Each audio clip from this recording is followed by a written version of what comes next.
और सैद्धांतिक चर्चाओं के लिए जाने माने पहचाने जाते हैं। 1 घंटे के लिए हमें अपने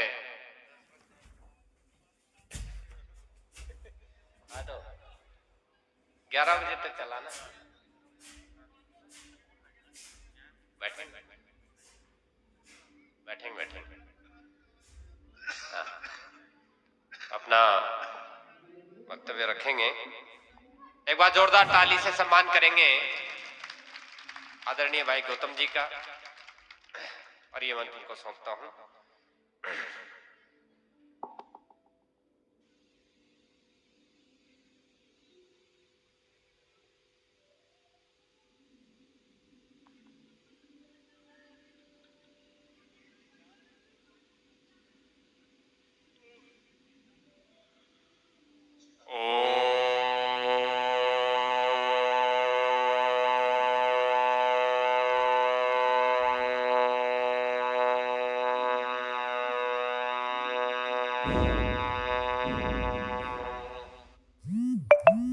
विश्वानि देव सवितर्दुरितानि परासुव यद्भद्रं तन्नआसुव।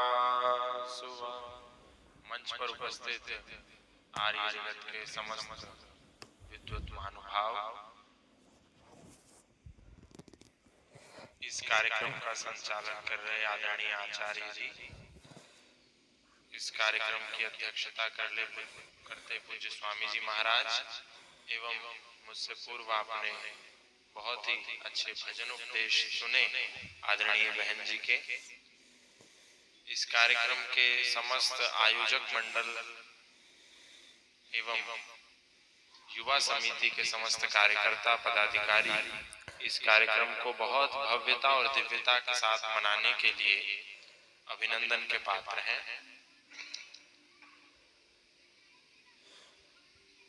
ये बच्चे जो हैं आपके, इनको आप कंट्रोल कीजिए।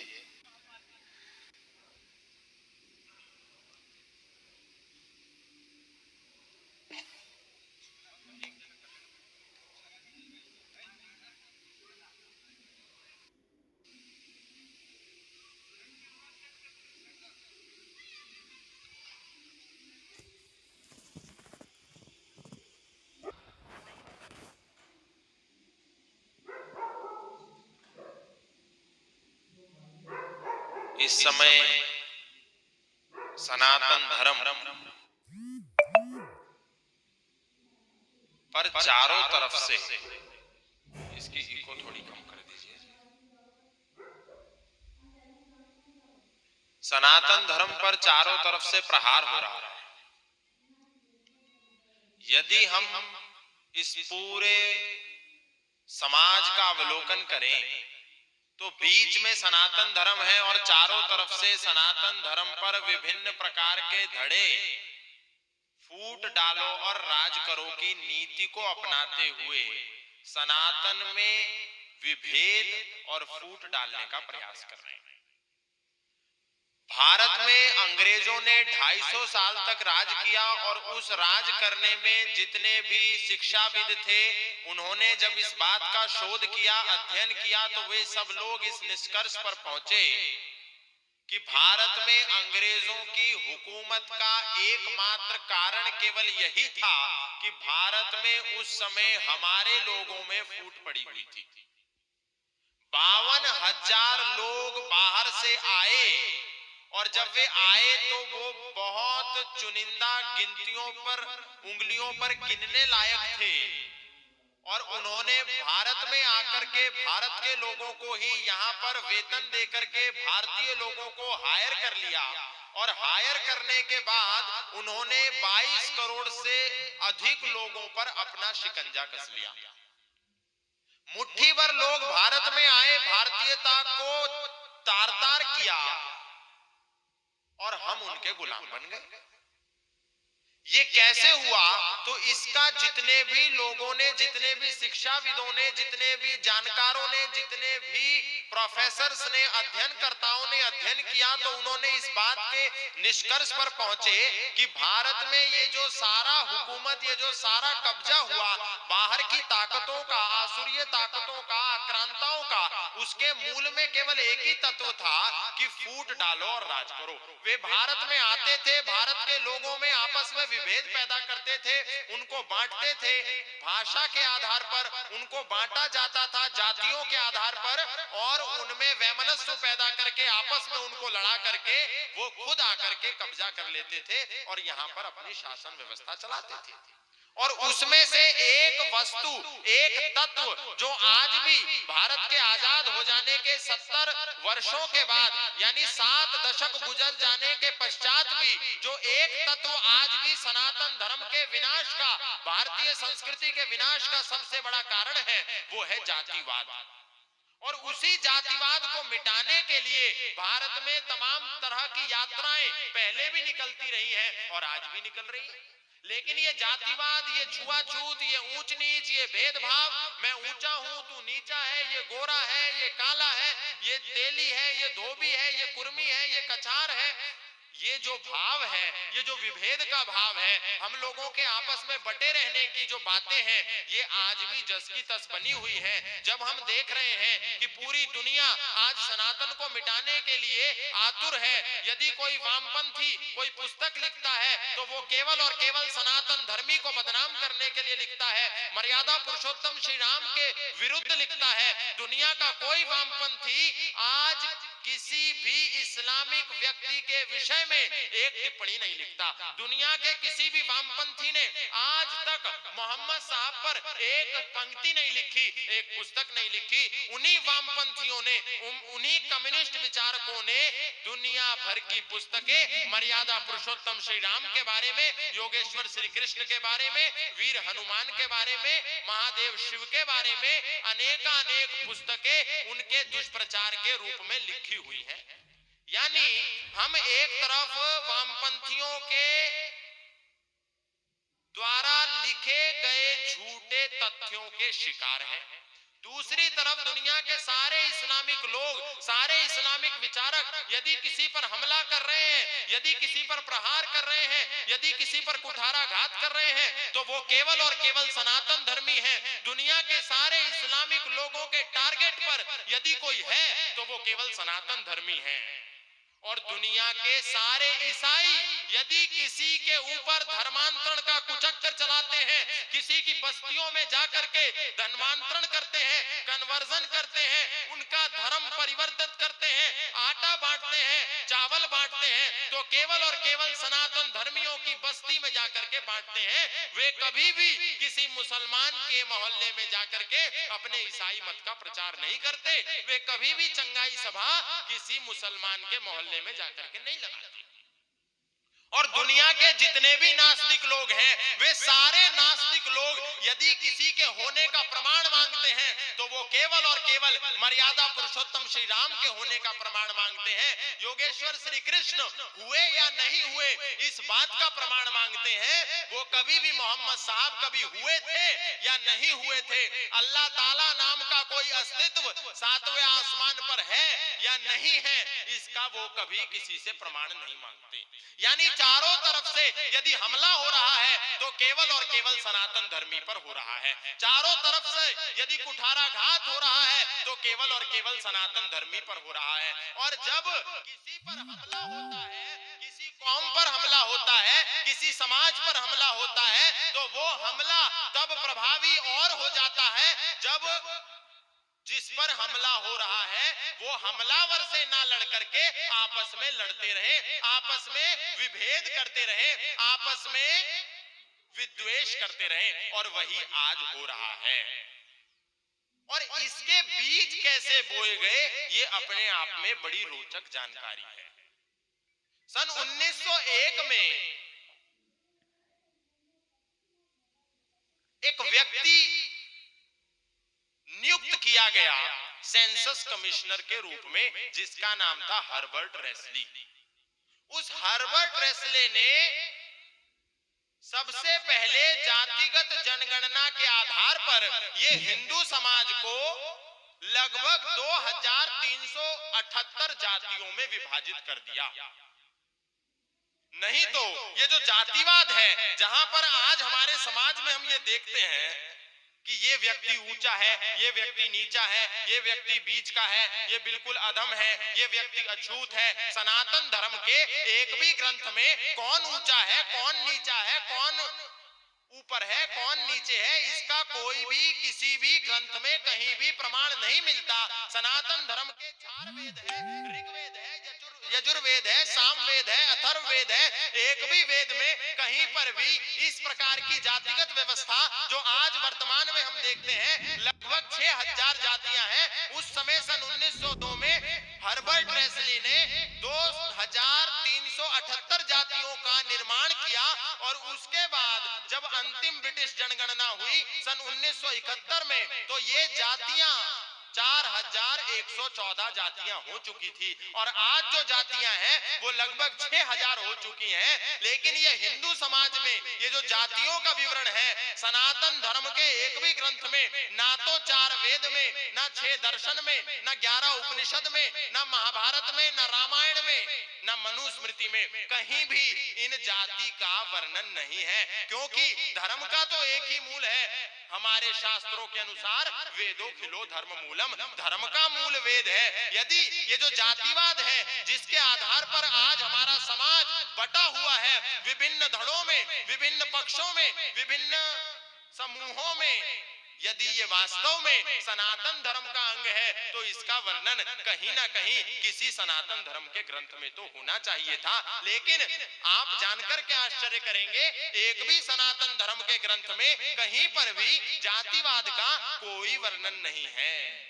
लेकिन वो इस बात को जानते थे, बाहर से आई हुई आसुरीय शक्तियां इस बात से अनभिज्ञ नहीं थी। वे इस बात से चिर परिचित थी कि भारत में जब हम जातिवाद नाम का झूठा विष घोलेंगे तो हमसे प्रमाण मांगे जाएंगे कि भला सनातन धर्म में जातिवाद कहां है। इसीलिए सुनी सुनाई बातों को जानबूझ करके विकसित कर दिया गया और तथाकथित कपोल कल्पनाएं हमारे ग्रंथों के नाम पर प्रचारित कर दी गई। आप सबने एक कथा सुनी होगी कि एकलव्य का अंगूठा द्रोणाचार्य ने काट लिया। लेकिन ये केवल और केवल आप लोगों ने सुनी है, पढ़ी कितने लोगों ने है?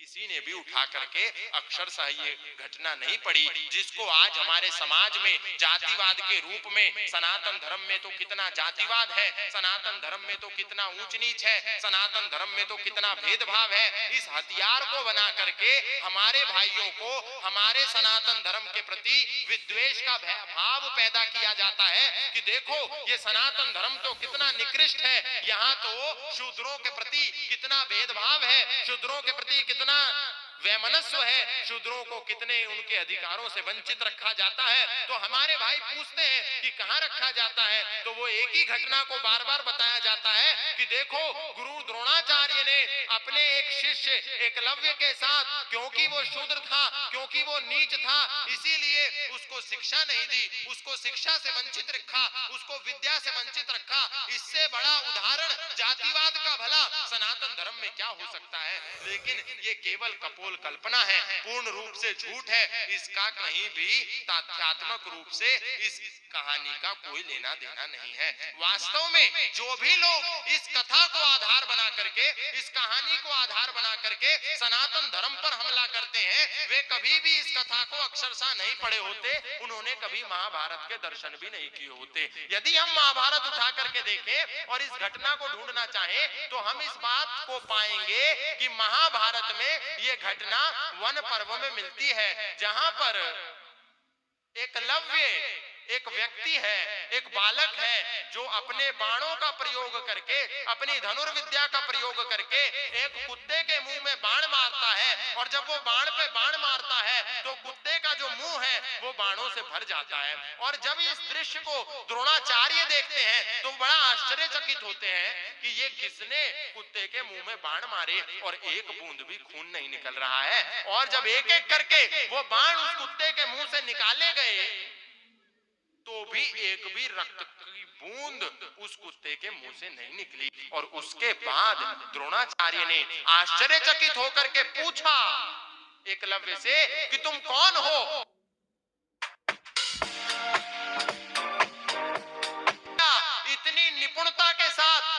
किसने सिखाई है धनुर्विद्या? तो उसने कहा कि ये मैंने आपसे ही सीखी है। जब आप अपने शिष्यों को सिखाते हैं तो मैं पेड़ के पीछे बैठ करके सीख रहा था। उस समय गुरु द्रोण उससे उसका परिचय मांगते हैं और वो अपने परिचय में एक बात कहता है कि मैं मगध नरेश जरासंध के प्रधान सेनापति हिरण्यधनु का पुत्र एकलव्य हूं। अब जो व्यक्ति प्रधान सेनापति का पुत्र है, ना तो वो जन्म के आधार पर शूद्र हुआ, और क्योंकि वो धनुर्विद्या में निपुण हो चुका था, तो ना तो वो कर्म के आधार पर शूद्र हुआ, लेकिन बावजूद इसके, क्योंकि हम सनातन धर्मियों में पढ़ने और पढ़ने का अभाव है, जिसके लिए ऋषि दयानंद ने बार बार एक बात कही है कि वेद आदि शास्त्रों का पढ़ना और पढ़ाना आर्यों का परम धर्म है, लेकिन हमने इसको अपना परम धर्म नहीं माना। हमने तो केवल भंडारे करने को परम धर्म माना, हमने केवल प्याऊ लगाने को परम धर्म माना, हमने केवल जगराता करने को परम धर्म माना, हमने तो केवल साईं संध्या को करना परम धर्म माना, हमने तो केवल माता की चौकी को करना परम धर्म माना, लेकिन अपने ग्रंथों को पढ़ना और पढ़ाना, अपने बच्चों को पढ़वाना, ये हमने परम धर्म नहीं माना। इसीलिए वही बच्चा जब किसी विश्वविद्यालय में पढ़ने गया तो कुछ वामपंथियों ने उसको घेर लिया और उससे जब ये तर्क किया कि देखो सनातन धर्म में तो कितना जातिवाद है, ये तो बहुत निकृष्ट धर्म है, ये तो बहुत अधम धर्म है, तो उसको क्योंकि कुछ तर्क पता नहीं थे, उसके पास विद्या का अभाव था, उसके पास ज्ञान का अभाव था, और उसी ज्ञान के अभाव में वो उनके चंगुल में फंस जाता है। ये है कहानी नंबर 1, जो सनातन धर्मियों में शूद्रों की आस्था को खत्म करने में सबसे बड़ा मील का पत्थर साबित होती आई है और आज तक हो रही है। ये कहानी नंबर 1 है, और ऐसी एक नहीं, ऐसी अनेक कहानियां हैं। मर्यादा पुरुषोत्तम श्री राम, जो हमारे सनातन वैदिक धर्म के परम पुरुष हैं, जिनको हम अपना आदर्श मानते हैं, जो मर्यादाओं में सबसे ऊपर हैं, उनके प्रति लोगों में, आम जनमानस में, शूद्र भाइयों में कैसे वैमनस्य का भाव पैदा करना है, कैसे विरोधाभास पैदा करना है, इसके लिए भी नाना प्रकार की कहानियां गढ़ी गई।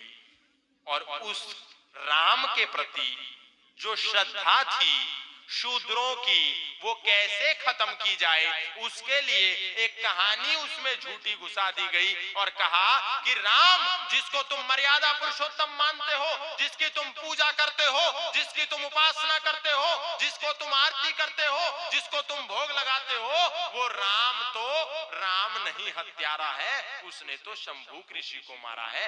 ये बात हमारे समाज में इतने जोर से प्रचारित कर दी गई कि आज हमारा ही शूद्र भाई, जिसको सनातन धर्म में जैसे एक गाड़ी में 4 पहिए होते हैं, एक गाड़ी 4 पहियों के बिना नहीं चल सकती, उसी प्रकार ये जो सनातन धर्म की परंपरा है, ये 4 वर्णों के बिना नहीं चल सकती, जिसमें ब्राह्मण है, क्षत्रिय है, वैश्य है और शूद्र है, उसमें से शूद्र को सनातन का विरोधी बना दिया और राम के सामने खड़ा कर दिया, और ये झूठी बात प्रचारित करी कि देखो ये जो शंभूक था, ये तो एक दलित था, एक शूद्र था, और उसकी हत्या मर्यादा पुरुषोत्तम श्री राम ने बिना किसी कारण करी, बिना किसी वजह के कर दी, इसीलिए वो राम नहीं, हत्यारा है, शंभूक ऋषि को मारा है।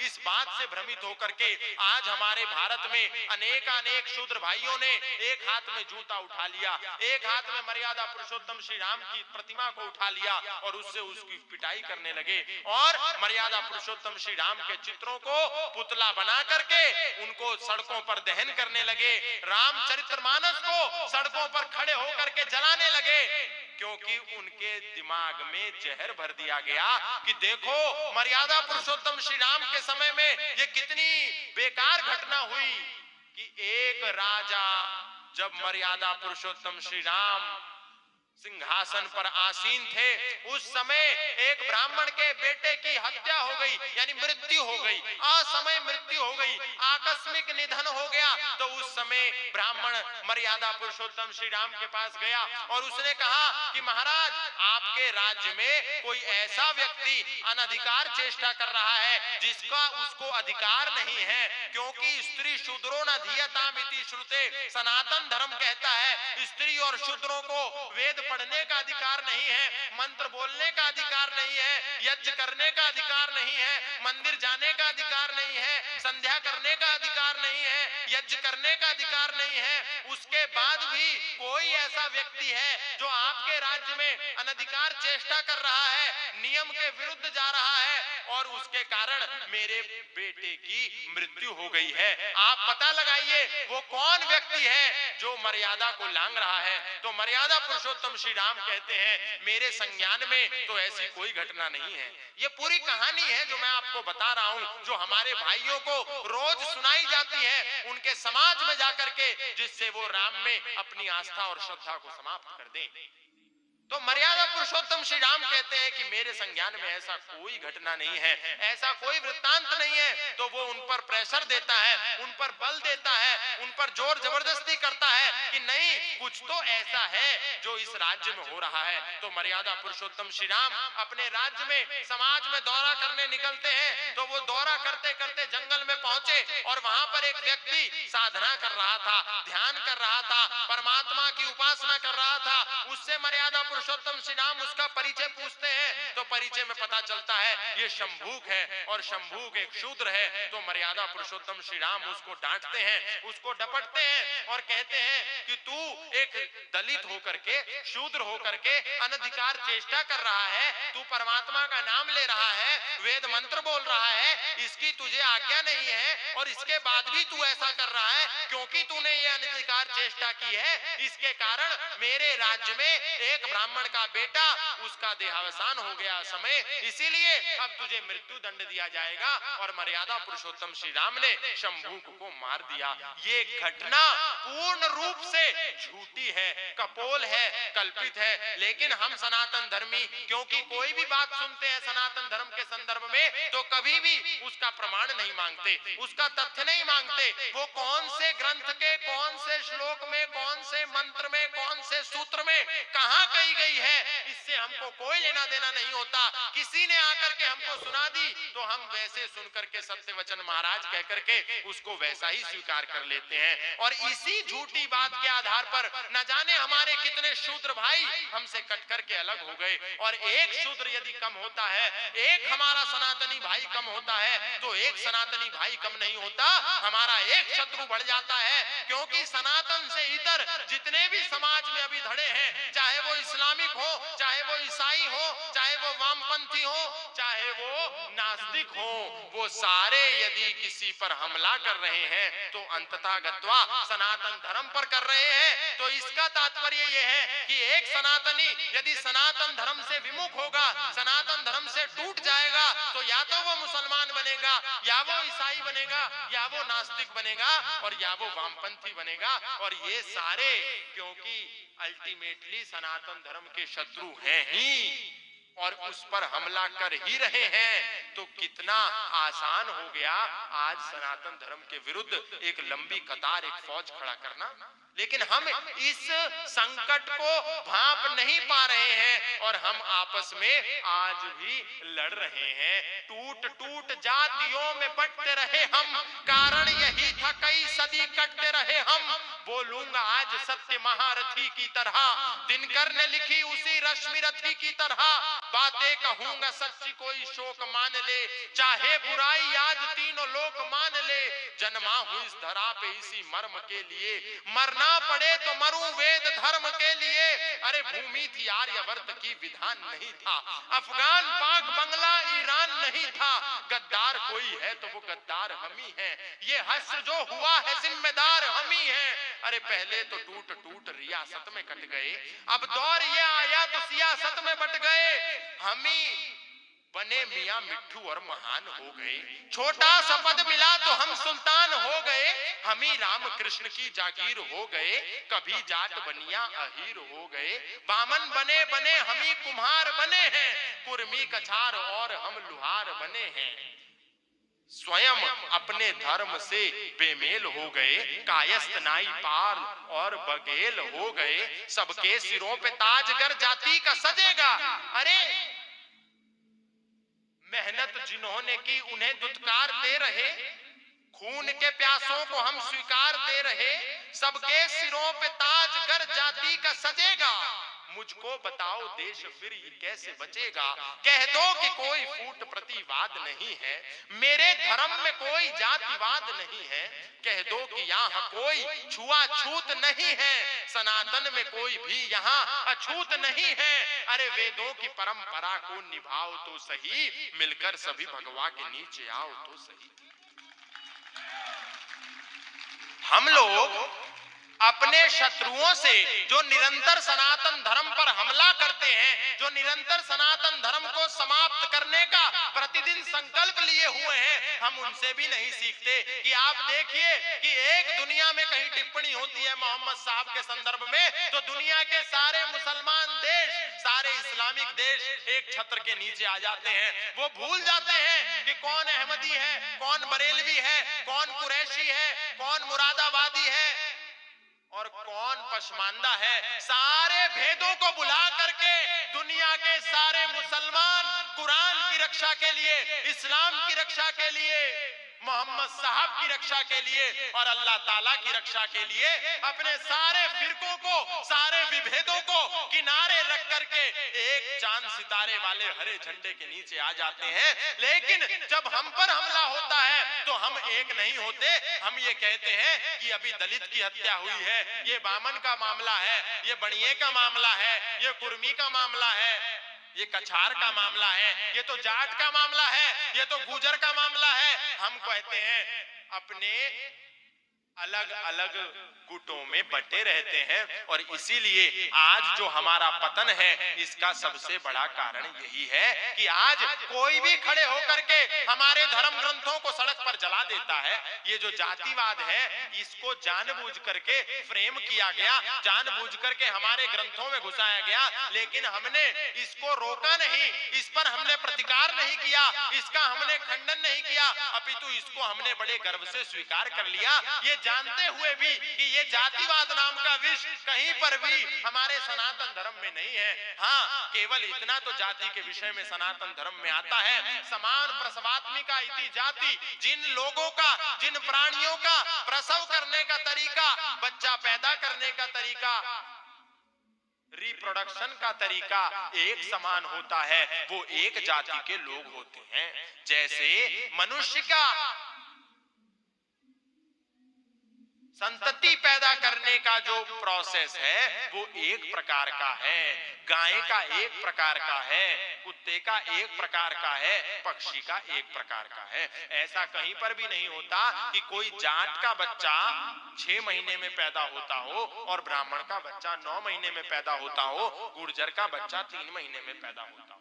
सारे दुनिया के मनुष्यों की संतति उत्पत्ति करने की, संतान उत्पत्ति करने की जो विधा है, जो विधि है, वो एक प्रकार की है। इसीलिए सनातन धर्म में जाति के विषय में केवल इतना आता है कि जो समान रूप से प्राणी प्रसव करते हैं उनकी एक जाति होती है। इसीलिए क्योंकि मनुष्य के प्रसव करने की प्रक्रिया एक प्रकार की होती है, इसीलिए मनुष्यों की जाति केवल एक है, वो है मानव जाति। और इसमें 2 उपजातियां हैं, एक स्त्री और एक पुरुष, इसके अतिरिक्त कोई जाति नहीं है। और इसके अतिरिक्त समाज में एक सिस्टम है और वो है वर्ण का सिस्टम, वर्ण व्यवस्था उसको कहते हैं। उसका जातिवाद से कोई लेना देना नहीं है। वर्ण व्यवस्था गुण, कर्म और स्वभाव के आधार पर निर्धारित होती है। ये जैसे कोई डॉक्टर का बेटा डॉक्टर केवल इसलिए नहीं बन जाता क्योंकि उसके पिता डॉक्टर थे, क्योंकि उसके दादा डॉक्टर थे।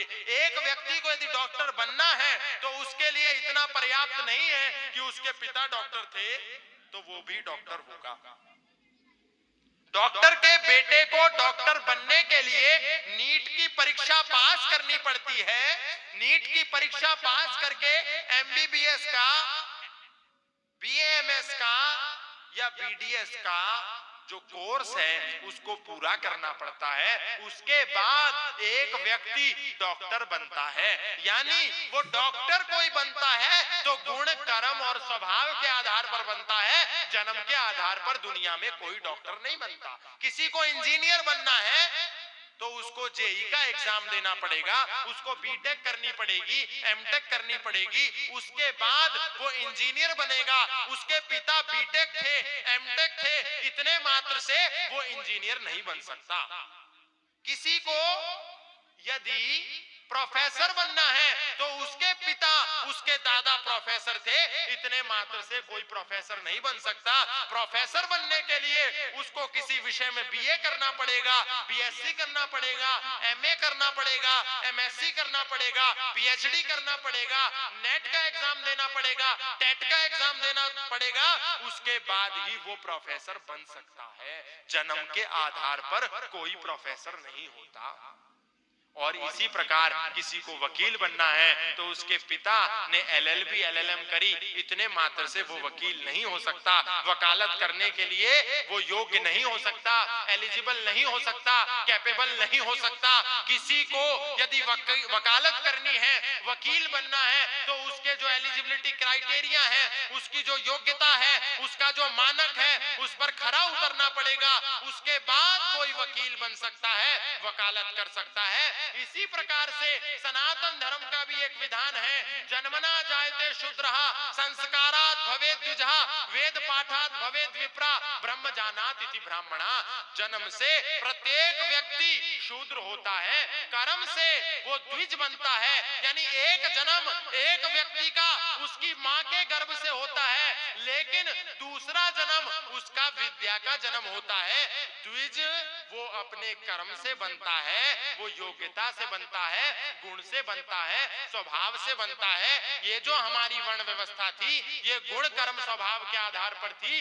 इसीलिए योगेश्वर भगवान श्री कृष्ण ने भी गीता में इस बात को कहा था, चातुर्वर्णमया सृष्टम गुण कर्म विभागशा। ये जो चार वर्णों से युक्त हमारी समाज की व्यवस्था है, ये गुण, कर्म और स्वभाव के आधार पर निर्धारित होती है। किसी के पिता द्विवेदी थे तो वो द्विवेदी नहीं हो जाएगा जब तक वो अपने पिता की तरह दो वेदों का अध्ययन नहीं कर लेगा। लेकिन आज हमारी व्यवस्था क्योंकि बिगड़ गई, हमने सोचा हमारे पिता द्विवेदी थे तो हम भी ब्राह्मण हैं। ऐसा कदापि नहीं हो सकता। जैसे किसी को डॉक्टर बनने के लिए वो सारी योग्यता हासिल करनी पड़ेगी जो एक डॉक्टर बनने के लिए अनिवार्य और आवश्यक होती है, उसी प्रकार से किसी को ब्राह्मण होना है तो उसके लिए उसको वो योग्यता हासिल करनी पड़ेगी। द्विवेदी केवल नाम से नहीं हो सकता। जिसने दो वेद पढ़े हो उसी को द्विवेदी कहते हैं, जिसने तीन वेद पढ़े हो उसी को त्रिवेदी कहते हैं, जिसने मिश्रित ज्ञान लिया हो उसी को वास्तव में मिश्रा कहते हैं। लेकिन ये जो हमारी समाज की वैज्ञानिक व्यवस्था थी, तथ्यात्मक व्यवस्था थी, तर्क आधारित व्यवस्था थी, हमने इसको स्वयं बिगाड़ दिया। और ये जो गुण, कर्म और स्वभाव के आधार पर, योग्यता के आधार पर व्यवस्था थी, इसको हमने जन्म के आधार पर बना करके अपने समाज का पूरा विनाश कर लिया। मनु महाराज, जिसका आज ये कह करके सारे दलितवादी नेता विरोध करते हैं कि मनु तो ब्राह्मणवादी हैं, मनु तो शूद्रों के विरोधी हैं, मनु तो दलितों के विरोधी हैं, मनु तो ब्राह्मणों के पक्षधर हैं, मनु तो महिलाओं के विरोधी हैं। वो मनु स्वयं मनुस्मृति में कहते हैं, शूद्रो ब्राह्मणता में थी ब्राह्मणश्चैति शूद्रताम क्षत्रिया जातमेवं तु विद्या द्वेषा तथैव च। एक शूद्र व्यक्ति भी यदि अध्ययन कर लेता है, पढ़ लेता है, जान लेता है, तो वो शूद्र व्यक्ति भी योग्यता हासिल करके ब्राह्मण बनने की क्षमता रखता है, उसको भी ब्राह्मण बनने का अधिकार है। एक शूद्र व्यक्ति यदि बाहुबल अर्जित कर लेता है तो वो शूद्र व्यक्ति भी क्षत्रिय हो सकता है। एक शूद्र व्यक्ति यदि व्यवसाय करने में, व्यापार करने में निपुण हो जाता है पढ़ लिख करके, तो वो वैश्य की श्रेणी में गिना जाएगा। और एक ब्राह्मण भी यदि पढ़ाने पर भी नहीं पढ़ता है तो वो भी निम्न वर्ण को प्राप्त हो जाएगा। यदि एक द्विवेदी का बेटा हथियार लेकर के सरहद पर खड़ा हो, सेना में भर्ती हो जाए, तो वो अब ब्राह्मण नहीं कहा जा सकता, क्योंकि उसने गुण कर्म स्वभाव और योग्यता क्षत्रियत्व के धारण कर लिए हैं, इसीलिए वो क्षत्रिय हो गया। ये हमारे समाज की उच्चतम व्यवस्था थी। और आज देश का संविधान, यदि कोई दलित व्यक्ति देश का प्रथम नागरिक भी बन जाता है, राष्ट्रपति भी बन जाता है, तो उसको यही कहते हैं कि ये दलित है। यानी देश का संविधान एक शूद्र को राजा बनने का, क्षत्रिय कहने का अधिकार नहीं देता, पर सनातन धर्म का जो संविधान है वो एक शूद्र को ब्राह्मण कहलाने का भी अधिकार देता है, क्षत्रिय कहलाने का भी अधिकार देता है, वैश्य कहलाने का भी अधिकार देता है। लेकिन बिना पढ़े, बिना समझे, बिना जाने ये जितने दलितवादी नेता हैं, तथाकथित भीमवादी, ये सारे मिलकर के महर्षि मनु को गाली देते हैं, क्योंकि मनु को गाली देने से इनकी दुकान चलती है। इसके पीछे भी एक बहुत बड़ा षड्यंत्र हुआ।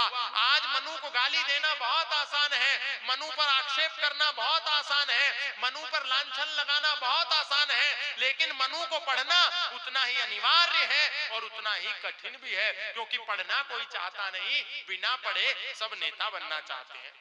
वास्तव में मनु ने क्या कहा है, मनु क्या कह रहे हैं, ये कोई नहीं पढ़ता। मनु, जिसको समाज में नारियों का सबसे बड़ा विरोधी बता करके प्रस्तुत कर दिया गया है, वही मनु मनुस्मृति में कह रहे हैं, यत्र नार्यस्तु पूज्यन्ते रमन्ते तत्र देवता।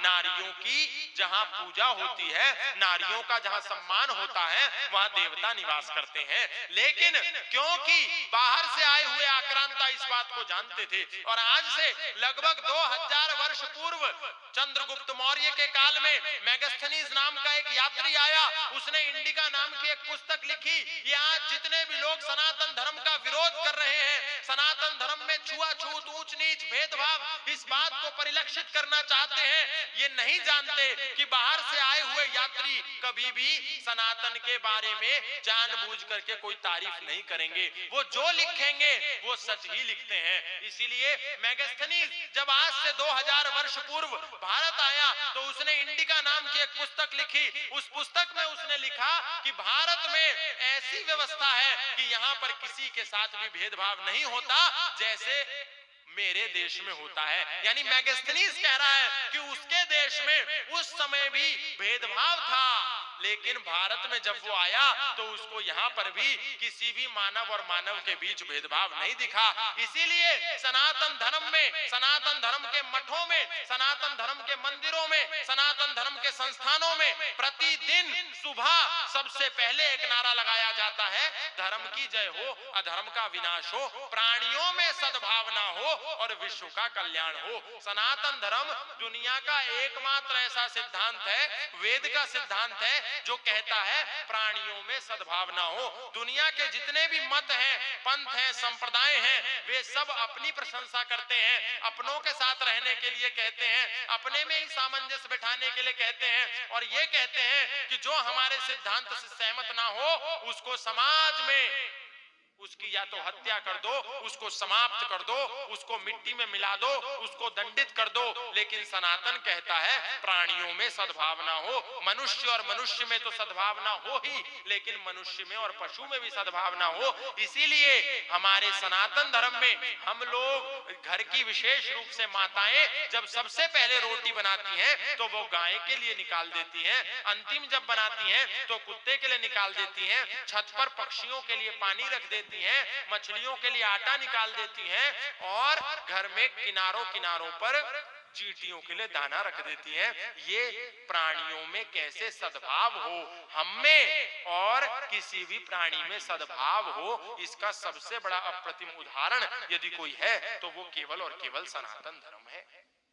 लेकिन जैसे जैसे ज्ञान का अभाव होता है, बाहर से लोग कुछ आते हैं और वो इस सामाजिक उच्च व्यवस्था को नहीं पचा पाते, तो वो यहाँ पर विरोध करते हैं। आज जितने भी मनु को गाली देने वाले हैं वो बिना आधार के, बिना किसी तथ्य के मनु को गाली देते हैं। लेकिन आपको जानकर के आश्चर्य होगा, ये जितने मनुवादी हैं ये सब हार चुके हैं। आज नहीं, आज से 40-50 वर्ष पूर्व ये हार चुके हैं। 1989 में राजस्थान हाई कोर्ट में महर्षि मनु की प्रतिमा लगी हुई थी। ध्यान से सुनिए, राजस्थान हाई कोर्ट में महर्षि मनु की प्रतिमा लगी हुई थी। कुछ भीमवादियों ने, तथाकथित दलित नेताओं ने जाकर के अदालत में अर्जी दी कि महर्षि मनु समाज में समरसता के विरोधी हैं, महर्षि मनु दलितों के शोषक हैं, महर्षि मनु समाज में महिलाओं के खंडन करता है और ब्राह्मणों के अत्यंत पक्षधर हैं। इसीलिए मनु की प्रतिमा को न्याय के मंदिर में, उच्च न्यायालय में परिसर में लगने का कोई अधिकार नहीं है। इस मनु की प्रतिमा को यहां से स्थानांतरित कर दिया जाए। ये जैसे ही दलितवादी लोगों ने